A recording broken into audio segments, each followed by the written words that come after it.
Mutiara Hikmah Official, menyingkap hikmah di balik sunnah.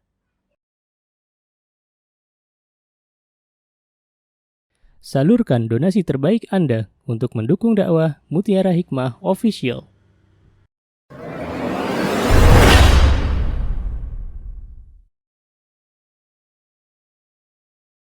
Nah, Waalaikumsalam warahmatullahi wabarakatuh. Langsung saja ya Ustazah.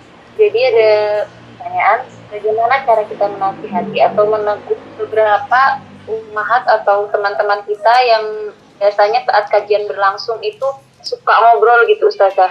Sehingga itu kan sepertinya kurang adab ya Ustazah. Kadang ada yang sambil tiduran, ada yang sambil makan. Nah, itu gimana caranya menegur Ustazah? Syukran, jazakillahu khair Ustazah. Ya, wa iyyaki fajazakillahu khair Ummu Zubair.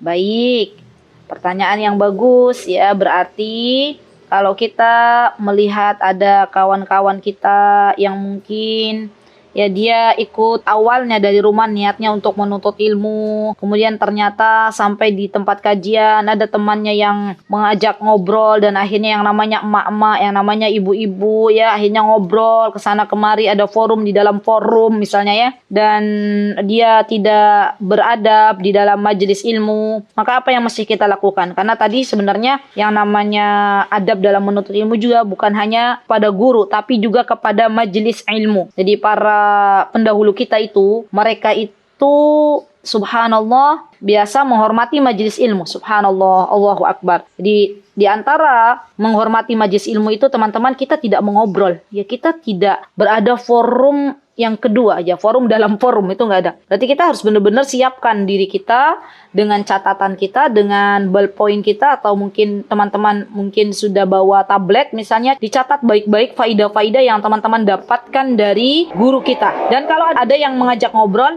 maka kita boleh kita katakan kepada kawan kita, mohon maaf ibu, saat ini saya sedang belajar, saya pengen mendapatkan faidah. Atau teman-teman pakai isyarat gitu ya, sambil telunjuknya itu ditempel di hidung, kemudian teman-teman bilang aja gitu ya. Dan itu yang bisa kita lakukan teman-teman. Karena kalau kita diam saja, kita malah jadi asik ikut ngobrol, ya sama aja, gak apa-apa. Itu bukan berarti kita itu tidak care dengan kawan kita, tapi itu bukan waktunya kita ngobrol. Jadi kita beritahu itu kepada kawan kita. Nah, kalau misalnya kita tidak diajak ngobrol nih sama kawan kita, tapi kita lihat teman-teman, kawan-kawan kita ngobrol, maka apa yang kita lakukan? Nah, nasihati, kita bilang. Yang namanya menasihati itu tentunya dengan bil hikmah ya, dengan tata cara yang bagus. Maka kita katakan mohon maaf, walaupun kita nggak salah ya nggak apa-apa ya. Mohon maaf mbak-mbak, mohon maaf ibu-ibu, ternyata suara kalian itu mengganggu majelis ini. Jadi saya nggak mendengar apa yang dikatakan oleh ustazah, oleh ustadz, oleh syekh, oleh syekho. Saya dari rumah itu niatnya menuntut ilmu. Apakah bisa kita kerjasama sepakati untuk diam sejenak? Ya kita bilang begitu, enggak apa-apa. Ya, dengan kita meluruskan niat, ya Allah semoga dia